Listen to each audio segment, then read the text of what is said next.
Welcome. Thanks for joining. It's a pleasure to be here to welcome for the inaugural lecture Professor Tom Hsu, who is the Donald C. Phillips Professor of Civil Construction and Environmental Engineering. And I'm debating over whether or not we put another C in there today for Civil Construction, Coastal Environmental Engineering. Maybe that's food for thought, so you can put another initial on your department. This is an amazing honor to be named professor, and it is a recognition of someone who is really at the top of their field, an outstanding scholar, outstanding educator, mentor, and someone who is a leadership in service in their society.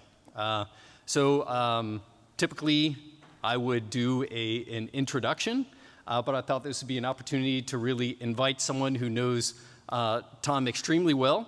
So I'd like to invite Professor Jack Puleo, Professor and Chair of Civil Construction and Environmental Engineering, to introduce our speaker.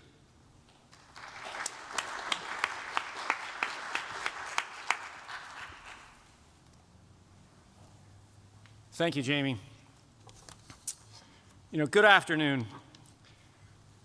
Have you ever wondered why beaches exist, how they are formed, or once they are formed, why the sand might be retained or removed? Probably not, but at least some of you from Coastal have. But our speaker today, Dr. Tom Hsu, he does focus on some of these topics for his research, trying to understand the fundamental processes driving sediment transport and morphologic change in aquatic environments. And that's just fancy speak for saying, how does water move dirt? What seems like a problem that we should have solved long ago is actually rather complex, with processes happening from the green to large scale, from time scales to seconds to storms and even longer, with significant feedback loops between the sediment and the hydrodynamics. Tackling difficult problems like this, that's what we call job security. Tom's efforts focus on high-resolution computational models and increasingly the use of machine learning to try to improve these predictions, and ultimately these predictions are used for civil works problems and military applications. Much of the type of model development that Tom's team works on is provided in an open source environment. That way that allows him to truly embody the dedication, his dedication to our profession and the public. Tom began studying sediment transport as a graduate student at Cornell, focusing on the two-phase model approach. He went on to be a postdoc here at UD, and then he went to Woods Hole Oceanographic Institution, the University of Florida. I'm sure he'll speak about that today. And then we were fortunate enough to land him back here at UD in 2008. And of course, he's a full professor. He's a director of the Center for Applied Coastal Research. He teaches an array of classes and teaches them at a high level. And his service to the department, the college, the university, and the nation is highly valued. I've known Tom for nearly 20 years, considering him a close colleague, friend, and inspiration. In fact, we were just talking about a story from way back when, one of the first days I met him. I won't share that now, but maybe I'll do that later. He's a world-renowned expert on sediment transport mechanics, and his excellence was illustrated recently when he was awarded the Hans Albert Einstein Award for his sediment transport work. I won't go into H indices or other metrics of success, but suffice it to say, Tom is a proposal and publication machine, collaborating with numerous researchers, internal and external to UD. His students receive excellent advising. Indeed, that's one of the aspects of becoming a named professor, and often they leave UD with multiple first author papers. I went back and looked, and I think I counted right. 9 of Tom's PhDs and postdocs are now professors, and many of them hold high-level positions in industry and government. Describing Tom as a rock star in the world of coastal engineering is not a misnomer. In fact, Tom really is a rock star. He's played guitar since age of 14, inspired by classic rock. As an undergrad in Taipei, his band played in pubs around the university town. And most recently, he's the lead guitarist for concerts that are given by our department band called Critical Zone. He has told me that one of his main incentives to come to the U.S. was so that he can go to more concerts. I suppose that other aspect of going to graduate school, earning a PhD and becoming a respected professor and researcher, well, that seemed to work out pretty well for you too. So with that, please join me in welcoming Dr. Tom Hsu, the Donald C. Phillips Professor of Civil and Environmental Engineering.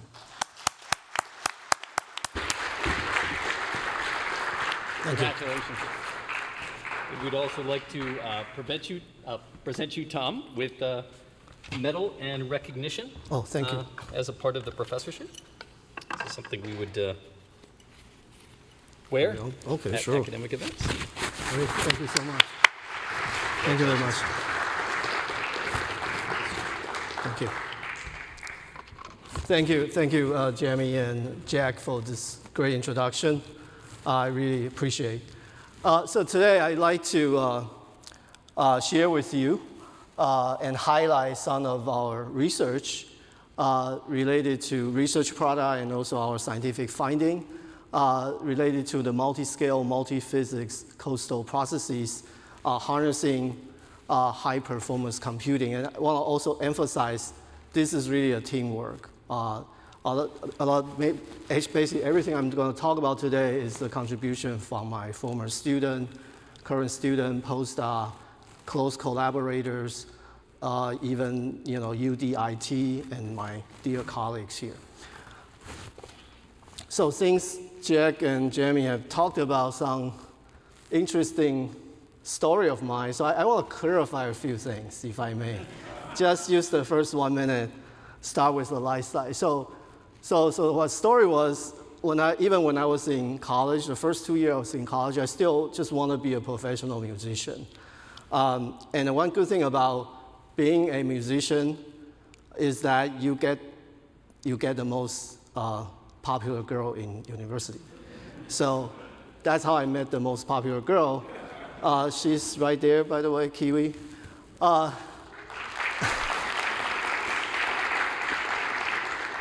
So it turns out Kiwi not only like to hang out with rockers, she also liked to do research. And in fact, at that time, she worked at the lab as an undergraduate research assistant. And so in order for me to keep hanging out with her, I also started going back to my department and looking for undergraduate research opportunities.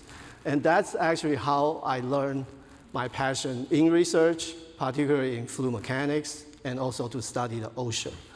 And then in '96, I think we both decided to pursue a PhD degree in the US. So I received my PhD degree in 2002 from Cornell. And then after I graduated, I was a postdoc here at UD first to kind of really become a coastal engineer. And then I was a postdoc scientist at the Woods Hole Oceanographic Institution. And then I started my first tenure track position at the University of Florida. And then I think in 2008, after we have our daughter was born, we decided to move back to the Northeast. And that's how I fortunately can start my really fruitful academic career at UD since 2008. And who said being a professor cannot be a rocker? So I'm going to introduce my dear colleague here at the Civil Construction and Environmental Engineering, the critical zone. We have a department band. What you see there, not just me, but also Jackie, Yo-Chin, and also grad students. And the drummer was actually another professor in earth science, husband, Scott. Okay, so why would I want to become a coastal engineer and study coastal processes? Of course, this is a very, very important subject because half of the world's population actually live near the coast. With sea level rise and abnormal weather that's coming, this is definitely going to impact our infrastructure, our coastal community, and also you see here the vital coastal ecosystem. Therefore, usually when I tell my students, I will usually say, hey, being a coastal engineer or just generally civil construction environmental engineer, even though we don't invent new chips for AI, we don't build spaceship, go to Mars. However, our job is very important because we really save a lot of money for our society. And our contribution really is important to maintain the stability and the sustainability of our community and also our economy. Just to give you, a few very quick examples. So coastal engineering, we predict and mitigate coastal hazards, particularly in terms of the understanding the physical processes. What you see here is the flooding after Hurricane Sandy, and on the right you actually see this impact of a tsunami during the 2011 Japan tsunami. And then what you see here between the left and the right is significant beach erosion right after Hurricane Sandy. Okay, so another important research that we do is to study and mitigate the beach erosion and also the loss of wetland. And this is the so-called coastal morphodynamics. This is the main part of my research, which I will discuss a little more later. And also, a lot of the things that we do eventually will have to be related to infrastructures. So for example, in this particular photo, you see a significant sand overwash that basically blocked the entire Route 1 in southern Delaware. This is right at the Indian River Inlet. And you see the big problem is that right after hurricane, we want to rebuild, but first thing you see is that the Highway 1 is not passable. Okay, so those are the things we're trying to prevent, maybe, or at least trying to predict if there's a big storm impacting the Delaware coast. Okay, so from a more intellectual perspective, I think we can basically phrase the coastal problem, the challenges in coastal problem in terms of a multi-scale and a multi-physics problem. It is a multi-physics problem because we're not just dealing with the fluid flow, the wave.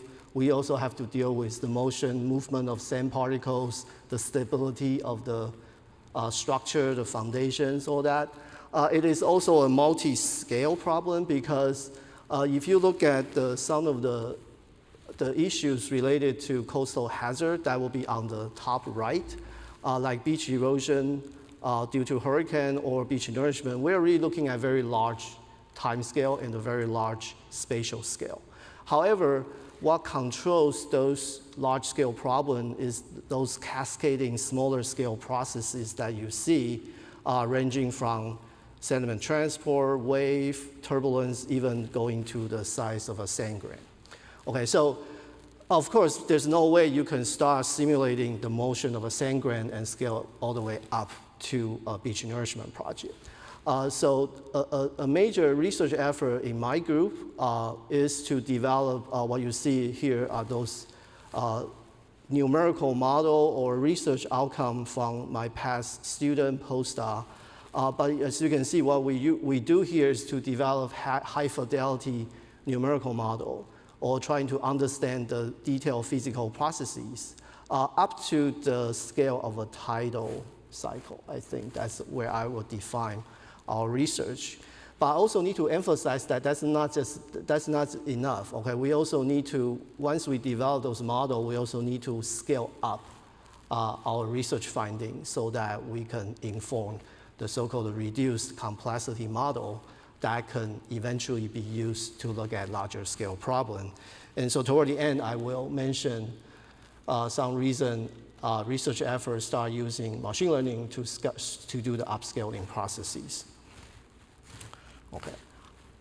And so today's talk, I'd like to emphasize two research topics that I will first identify the knowledge gap in terms of the multi-scale physicists, and then I will show you how we use computational fluid dynamics and also the high performance computing resources to understand those problems. And toward the end, I will say something about future perspective, maybe using machine learning. Okay, so first subject is related to beach erosion and the recovery in response to a storm. On the right, this is the scale we should be looking at, okay, beach erosion accretion. We're looking at a land scale on the order of kilometers or even larger, and we're looking at storm timescale or even timescale between the storms. So we're looking at weeks, days to weeks. But on the bottom left, we're looking at all those wave and turbulent processes that really occurs at a much, much smaller timescale and a length scale. So to give you an example, here we showed the field experiment that we did back in 2003. This is a research project in collaboration with University of Florida and Villanova University at the dock of the field research facility of Army Corps of Engineers at the dock, North Carolina. And I believe if you can see those sensors there, some of those sensors, I think all the sensors are from Jack. He's very generous. This is a good thing working in the lab. I'm a modeler, but if I want to do experiment, I can always ask my colleague. Okay, so now if you look at the top panel here, you see that's a measured beach profile evolution for a classical beach erosion problem. Okay, so if you compare between the red and the blue, you see within a few days we have this basically a small storm that caused the beach erosion associated with the sandbar migrating offshore.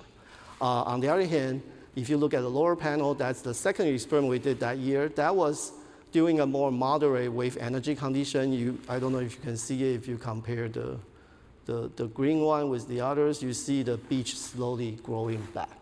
Okay, and this is the beach recovery. But if you look at the time scale here, it is on the order of days to weeks. So in order to model those processes from days to week, what we have to do is to understand turbulent grand scale processes and do some turbulence averaging to scale up to the wave scale. And then the wave scale is on the order of meters and second to minute. Then we will then further upscale it to a wave average modeling framework. And eventually it is the wave average modeling framework that allow us to be able to efficiently predict beach erosion and recovery. Therefore, there's just two upscaling sort of a bottleneck there, if you want to call it, challenges there that is up from turbulence to wave scale and from wave to the wave average scale. Okay, so how do we do upscaling from, well, I guess how do we first understand the processes at the turbulence and the grand scale and then upscale from the wave, okay? So traditionally in the engineering, practical engineering research, we are pretty comfortable with averaging the turbulence and then deal with the effect using a diffusion process. This usually works well. However, it can fail pretty badly when the flow becomes more complex. For example, when your flow involves instabilities, hydrodynamic instability, or when you are dealing with multi-phase flow. For example, we're interested in high concentration of sediment and the flow. Okay, so for that, what the state of the art is from the fluid mechanics community is to try to resolve the instability and the so-called the majority of the energy associated with the instability and the turbulent coherent structure. Okay, and this is so-called the large eddy simulation. And I want to mention that for coastal research, coastal engineering, I think our group at Delaware is one of the few groups in the world actually apply large eddy simulation into a lot of a coastal problem, particularly related to sediment transport. Okay, so, and then this is mainly because of this SAFO model that our group have developed in the past decade. The SAFO is an open source Eulerian two-phase model for sediment transport application created in open source, open phone framework. This model is really a joint development between researchers at the University of Delaware. Here I want to particularly highlight Chen Zhen and Yaru King, these two former grad students, and their main contribution to the development of this project. And also, this is also a very equal collaboration with our collaborator at the France University of Grenoble, led by the PI Julian Schuchet. So why do we need a two-phase model? Okay, so conventionally, people use the so-called single-phase model to model sediment transport, as you can see here. So what they have to do in this type of single-phase model is that they need to look at transport of sediment as two layers. One layer is very close to the bed, called bed load layers. The other layer is a little bit far away from the bed, called suspended load layers. And then the modeling of each layer will mainly rely on empirical parameterization. Okay, and the good thing about developing a two-phase model is that because we're modeling both the particle and fluid altogether, and with appropriate closure, we can model the entire transport from the porous bed all the way to the suspended layer. Therefore, our model do not require this conventional bed load and the suspended load assumption. Okay, so that's sort of the, I would say, the novelty of this type of model. But of course, there's a price to pay. Okay, so here shows a little bit technical side of our model. On the right, you see the governing equation and the closure model that we're solving. I'm not trying to bore you here, but I just want to point out, to solve those equations accurately, it requires a lot of computational resource. So here, I'd like to give a shout out to UDIT, because seriously, the applicability of our sediment transport model, SAFON, is really greatly facilitated by UD HPC system, including Mills, Faber, Darwin, and more recent Cavendish. This is really important research infrastructure that UD provided to me, to us, to be able to fulfill those research. Okay, so scientifically, if you want to predict beach erosion and recovery, what you really need to do is to estimate the so-called wave-induced, wave-driven sediment transport rate. There's a lot of things we know, thanks to many important studies in the past. For example, we know that the nonlinear wave shape, which is usually quantified by the wave skewness and asymmetry, actually drive the onshore sediment transport and leading to the post-storm recovery. And there are a lot of parameterization trying to predict this kind of wave-driven onshore sediment transport. And the pioneering work is one of the by Noble here. I just want to give a shout out to that. However, this usually works when the sediment transport actually occurs very close to the bed, called the bed load that I mentioned before. So it turns out when you have a lot of sediment transport as a suspended load, they tend to be not in phase with the nonlinear wave skewness and symmetry. And so there are some exceptions. So here's the but. Okay, so we know from the laboratory experiment that there are exceptions. When you are transported in a very energetic sheet flow condition, there are exceptions because if you have finer sand, it turns out they don't transport onshore. They actually transport offshore. If you see those outliers here, those are related to the fine sand. This cannot be fully explained by the fact that fine sand has a smaller settling velocity. There must be some mechanism try to bring them a little bit far away from the bed to become a very intense suspended load. There are also another exception is that when we have a less energetic situation, you start to see ripples over the seabed. And when ripple present, if you look at this box, we also have outliers. But this outlier is related to the core sand. Okay, so this is very counterintuitive. When you have core sand, but with ripple, they also don't follow the wave. They actually go reverse. But this is really counterintuitive because core sand is supposed to transport very close to the bed.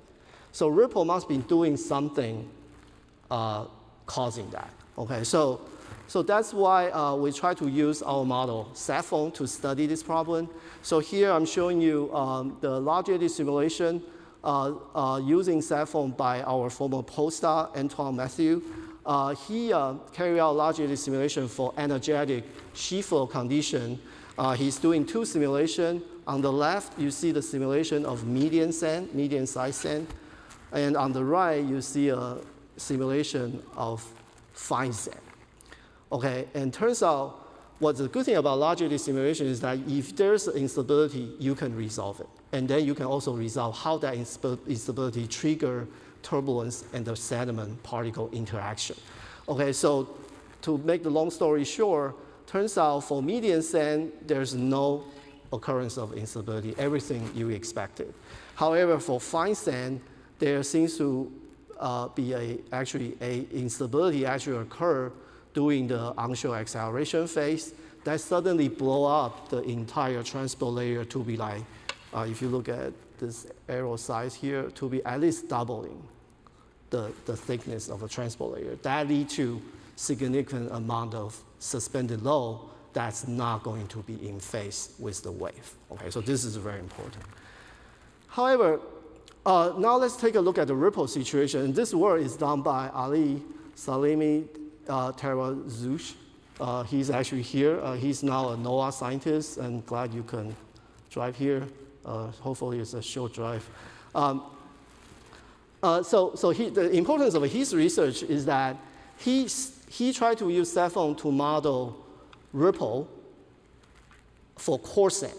And then he wanted to see how is the coarse sand get transported over coarse sand ripple.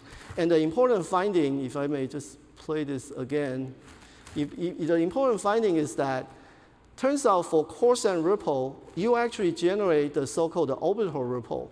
That has a really large stiffness, about 0.18. This large stiffness causes very significant flow separation and the generation of those primary vortex around the flow separation zone. And those primary vortex so big that can really stir up even for coarse sediment all the way up very high into the water column. So again, ripple drive flow separation, drive vortices that provide a way to suspend sediment really far away from the bed, leading to unexpected offshore transport for coarse sand. Okay, and more recently, our grad student, PhD candidate, Jian here, he continued with Ali's simulation, but now he's looking at median sand again. Okay, so he's right now carry out large eddy simulation using cell phone. Start with a simulation with a completely flat bed for median-sized sand. And then what you see here is that as the flow oscillates back and forth, we generate these interesting turbulent coherent structures that start to drive the formation of really small ripple marks over the flat sand bed. Eventually, if you run long enough, I hope Kevin is still okay with your simulation. I think we sometimes overfill their storage. Sorry about that. But you see, as time goes by, you see those small ripple marks start to become more coherent. And even right now, you already see that originally more random 3D ripple mark now become more coherent, sort of a 2D type of a ripple feature. Okay, so the model really can reproduce this kind of interesting phenomena. That's actually very consistent with laboratory experiment.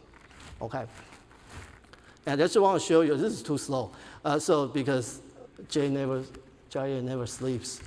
Okay, and in the end, you see, finally, we see a very 2D type of ripple. Okay, it's very consistent with the laboratory experiment. In fact, but the important point I want to point out is that if you look at the final equilibrium ripple for median sand, the stiffness is only about 0.1. For coarse sand, it was 0.18. Okay, so for median sand, interestingly, the ripple you form is called suborbital ripple. That has a very low stiffness. But if the stiffness is very low, you're not going to have a very strong flow separation. You're not going to have generation of primary vortices. So you're not going to have a lot of suspended load. Okay, so we see if that's the case. So here, he actually analyzed the bed load and suspended load and realized, yes, for median fine sand ripple, you actually have a smaller ripple. Okay, therefore, you actually have much more near bed load versus suspended load. But counterintuitively, if we go back to Ali's result, for coarser sand, you actually have more suspended load, but that's because you're generating much higher stiffness ripple. So this suggests that to really understand sediment transport, you really need to consider the possibility of generating ripple. Okay, and I'm going to skip some of those, and I want to move on to the second topic.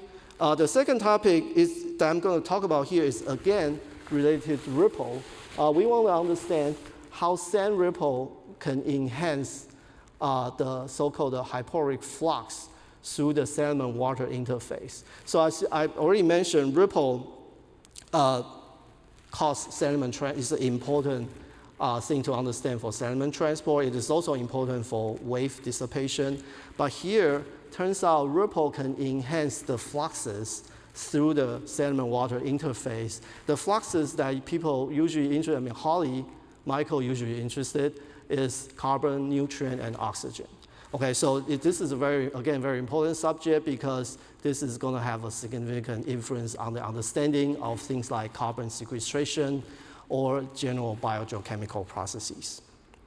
Okay, so what do we know? Okay, so what we do know from the literature is that ripple actually cause a very large pressure gradient around the ripple that actually drive the flow through underneath the ripple. Okay, and this is called a pumping mechanism, well understood even back in the 1997. On the other hand, ripple also evolve and migrates. When ripple evolve and migrate, they actually release and entrain new pore waters. So that also going to cause mixing and the hyporic flux. So that's what we know. But what's more interesting is that in general, if you imagine flow drives the ripple, and then ripple become big or small, drive different pressure gradient, that's going to drive the intensity of hyporic flux. But the flow also drives the ripple migration. Okay, so really we are looking at a coupling between the flow and the ripple geometry and the topography-induced pressure gradient and the ripple migration that eventually lead to different hyporic flux.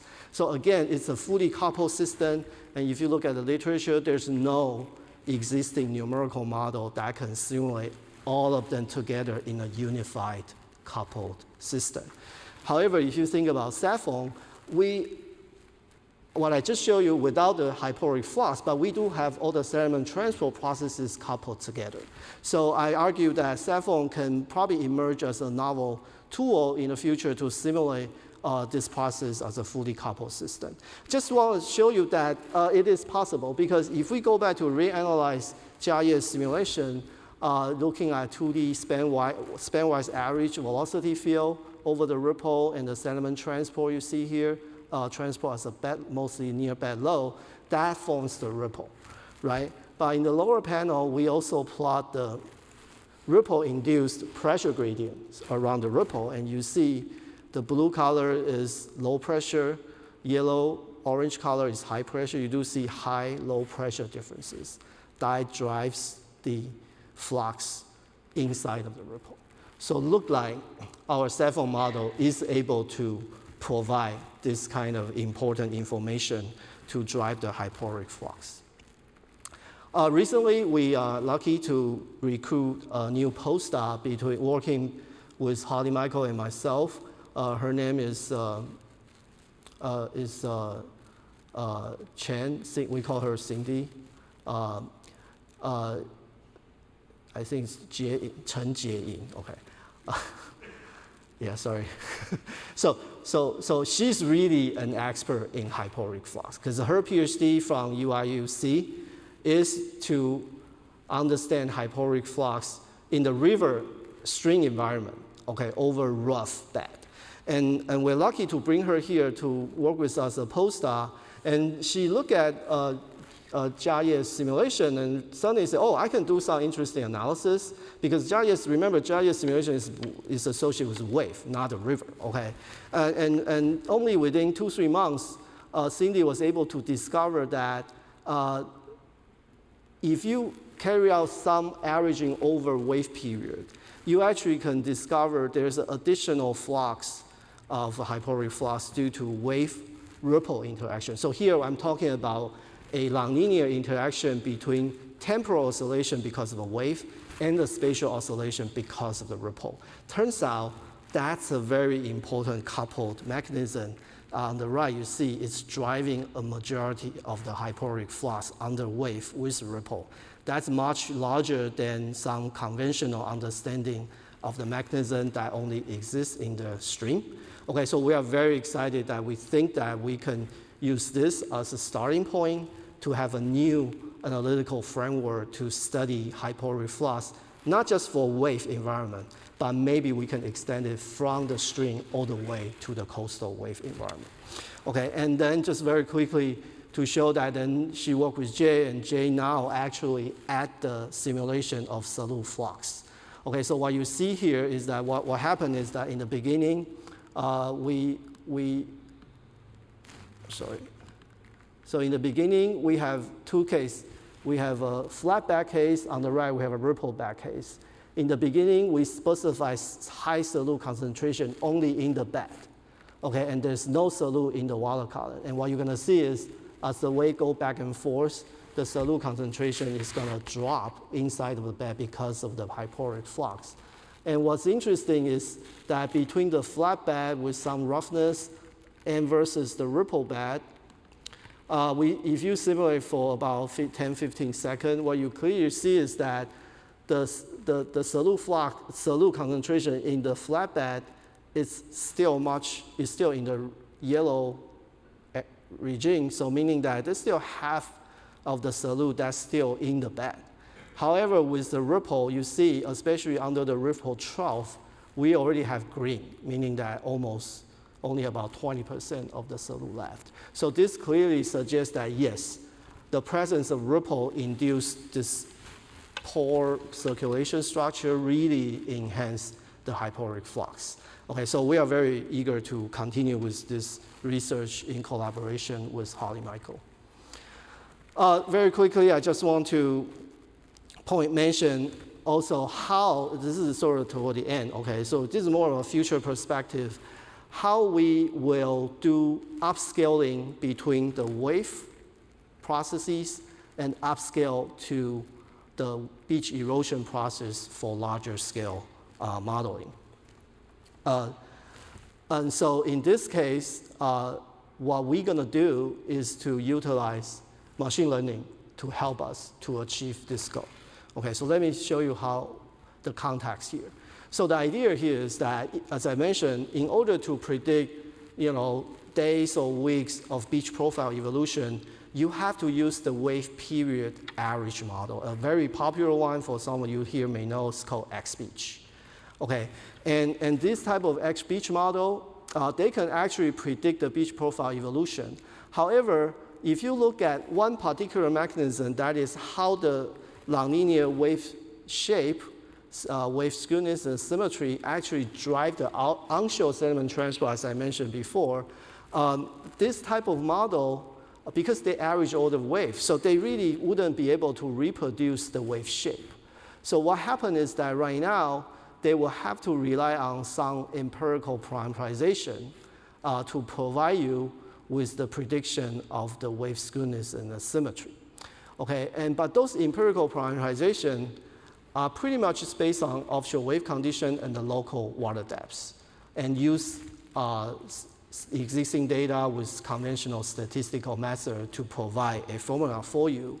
And if you look at what happened on the right, what you see here is that those empirical formula doesn't really work very well, especially when the water depth is very shallow. Okay, so how do we do with it? So on the other hand, researchers have also separately developed this wave resolving model that aims at really resolving the nonlinear wave processes as the wave shore and breaks over the beach. One of the very, very widely used model is FunWave. Okay, and again, FunWave is developed here at University of Delaware from Gene Kirby's group, and also Tian, Hsu, and also contributed by their student and postdoc. It's a widely used open source model. It's just that this FunWave, as you can see, is resolving all those waves and the wave shape as the wave breaks. However, it is still too time consuming to actually predict beach erosion and the recovery using this type of FunWave model. But it indeed can predict those nonlinear wave shape really well. So what do we do? And this part of work is carried out by Ryan Shenta, our graduate student. So his idea is that maybe what we can do is to run thousands of FunWave simulation for different wave conditions and also for different bathymetry. So in this case, as you can see, he ran literally something like, I think in this particular case, he ran something about 5,000 simulation of fun wave. Again, I don't know if I think this time we actually caused the cabinets to shut down for a few hours. And Jeff Fry really helped us a lot. Okay, and the important thing is that he used the realistic bathymetry, I think about 3,000 realistic bathymetry from Dock, North Carolina, the field research facility I show you, and different wave condition, and use those thousands of simulation data as the training data, and then feed the training data into a machine learning model. This machine learning model, he took 2 courses from computer science. Thanks for that. So he's able to come up with a combined artificial neural network and also convolutional neural network structure to build this machine learning algorithm. And he told me to mention that the convolutional neural network algorithm is really important because the traditional formula, they don't see a sandbar. They only see a local water depth.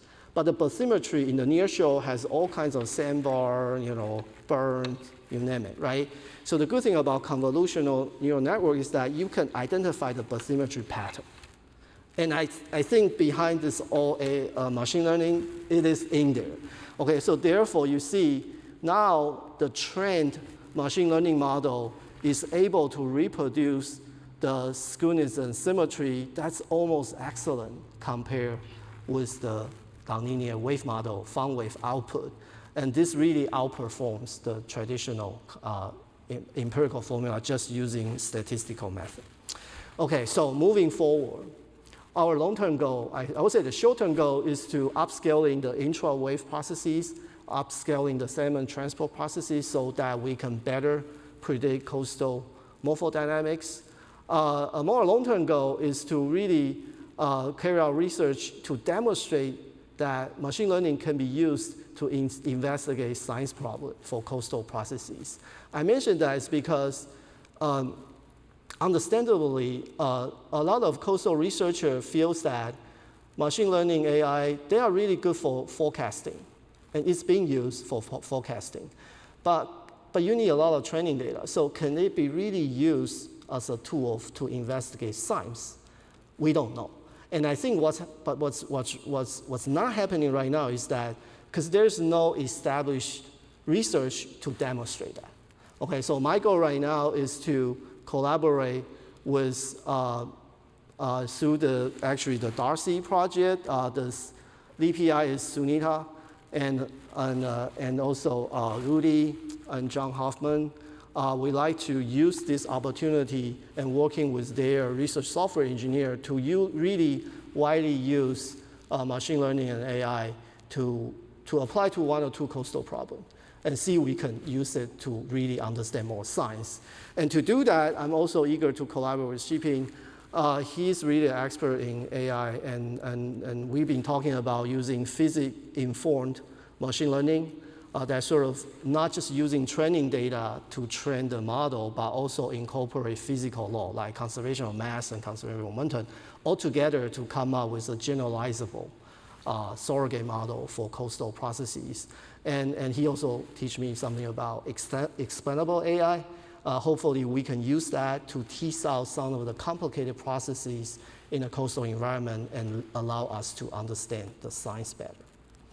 Thank you. And at the end, I want to thank my ongoing student, Jian, Sadat, Narian, Uner, Ryan, and Cindy, your contribution to the research group, and also my colleague at the Center for Applied Coastal Research, we are family, and as well as my colleague at the Department of Civil Construction and Environmental Engineering. Here's a long list. I definitely need to it's really my pleasure to work with so many bright minds for the past 20 years. My former student and postdoc, you have contributed everything I do here and I show you today. And also my advisor, mentor, my PhD advisor, and my postdoc advisor, and also a few other researcher throughout the years has been my mentor, and my key collaborators listing there. You've been really an inspiration and let me learn much more from you. And finally, funding agencies and UDIT providing computational resource. We've been using OpenPhone, so it's an open source framework, so I also want to thank many, I don't even know their names, researchers contributing to the entire OpenPhone framework. Finally, I want to thank my family, and thank you.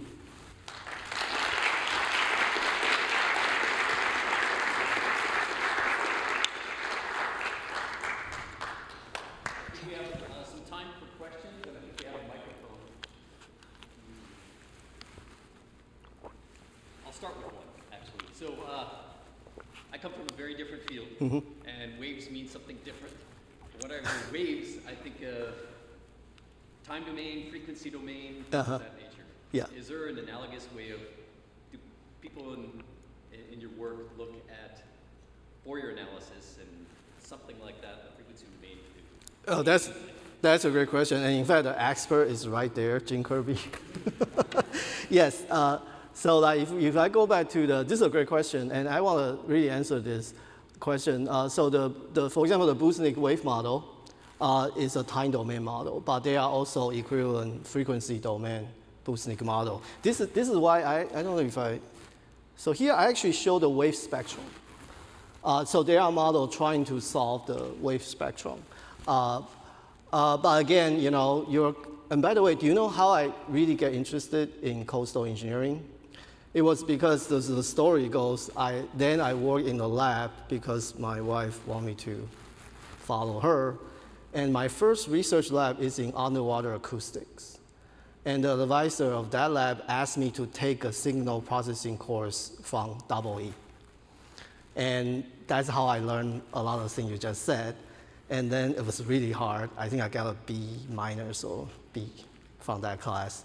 But then after I go back to look at water wave, I say, oh, it's not that hard. Sorry.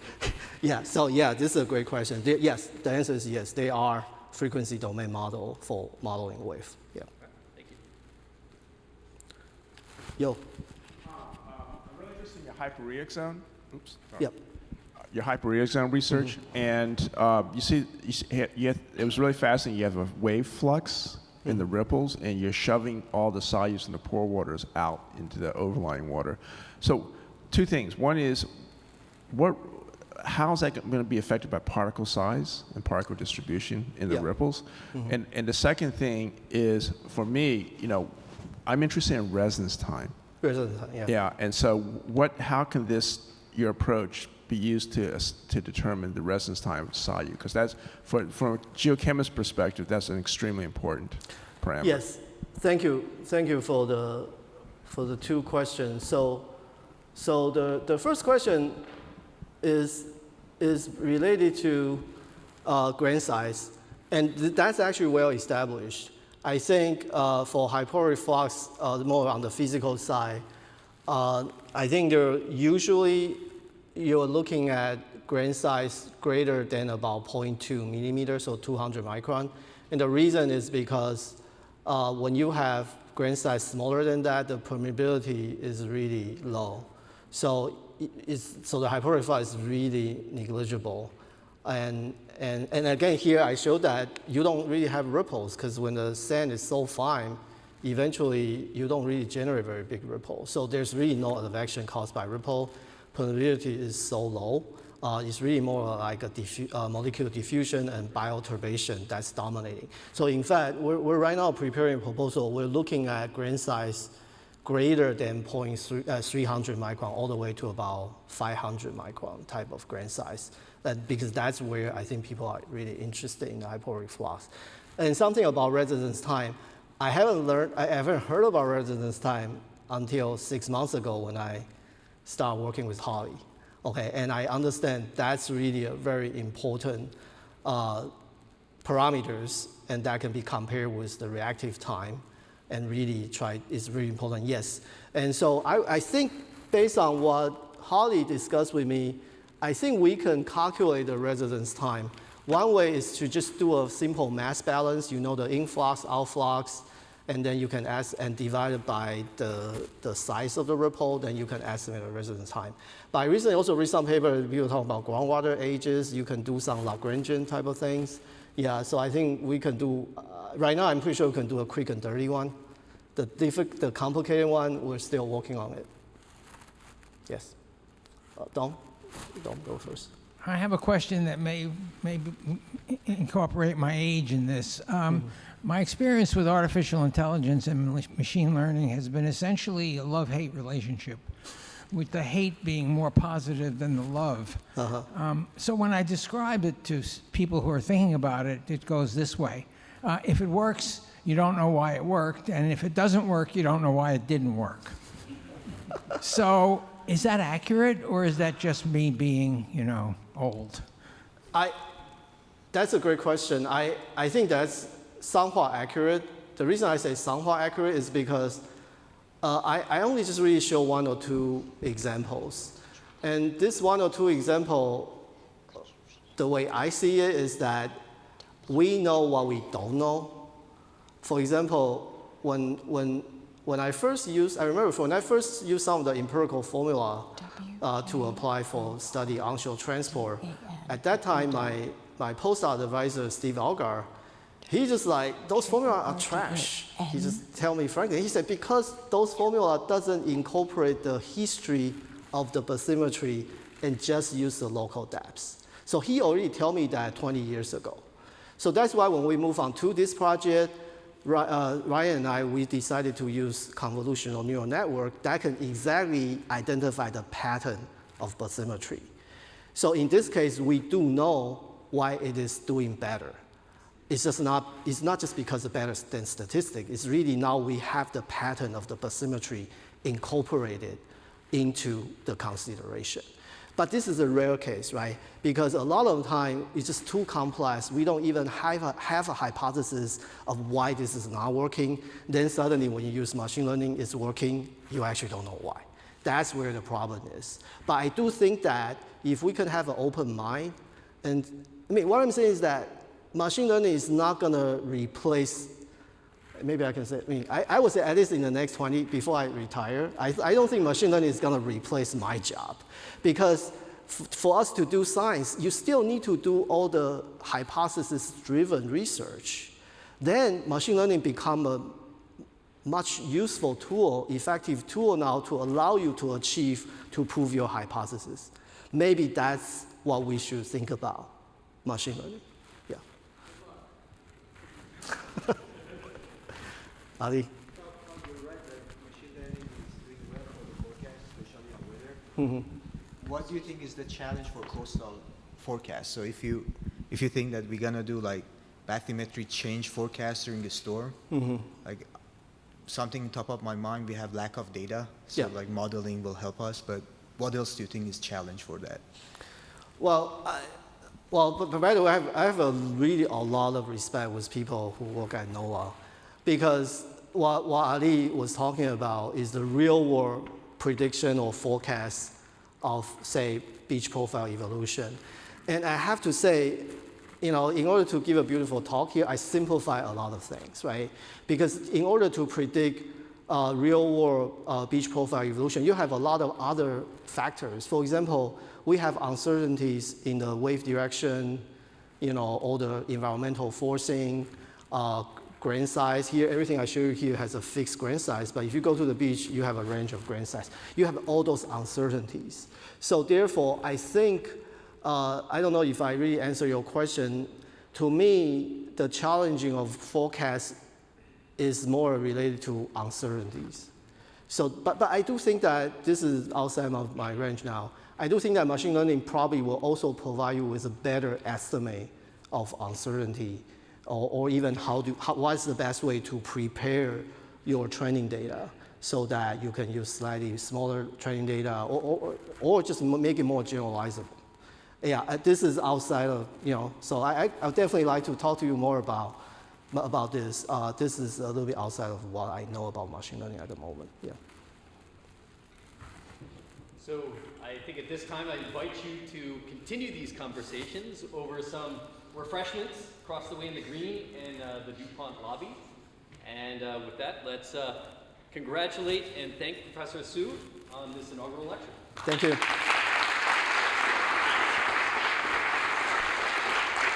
Thank you.